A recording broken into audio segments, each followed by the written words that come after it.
ভারতের বিপক্ষে test match খেলছে ইংল্যান্ড এবং আজ শেষ দিনে তারা মাঠে নেমেছে এবং ইতিমধ্যে কিন্তু খেলা শুরু হয়ে গেছে।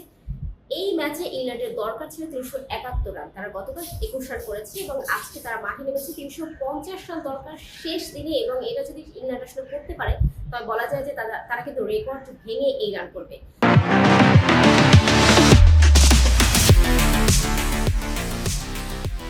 ২০০১ সালে ৩১১ রান কিন্তু তারা চেস করে জিতেছিল শেষ দিনে, এবং সেটা যদি আসলে তারা এই ম্যাচে করতে পারে তাহলে আসলে বলা যায় যে তাদের যে ২৪ বছর আগের রেকর্ড সেই রেকর্ড ভেঙে তাদের জিততে হবে। এবং এই ম্যাচ যদি ভারত জিততে চায় তাহলে তাদেরকে কিন্তু ১০ উইকেট তুলে নিতে হবে।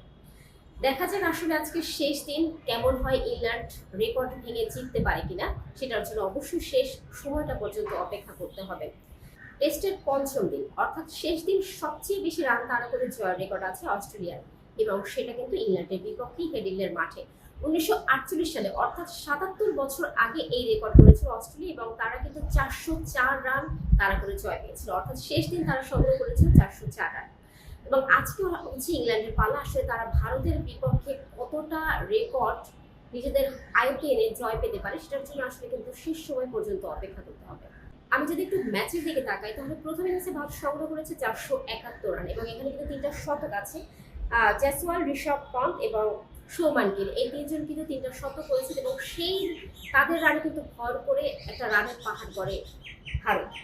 এবং ইংল্যান্ড তারা কিন্তু আসলে কম চায় না, তারা সংগ্রহ করেছে ৪৬৫ রান, এবং সেখানেও কিন্তু শতকের দেখা আছে। এবং বাকি যারা ছিলেন তারা কিন্তু খুব কাছাকাছি গিয়ে আউট হয়েছিল, যেমন হ্যারি ব্রুক, তিনি ৯৯ রানে আউট হয়ে গিয়েছেন।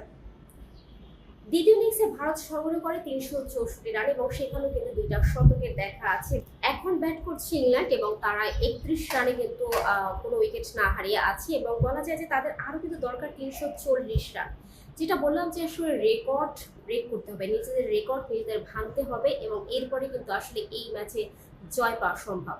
এবং ভারতের কিন্তু আসলে যেটা বললাম যে ১০ উইকেট দরকার। আসলে দেখা যাচ্ছে যে আসলে এই ম্যাচটা কোন দিকে খেলে যায়, ভারত নাকি ইংল্যান্ড নাকি ড্রয়ের পথে হাঁটে।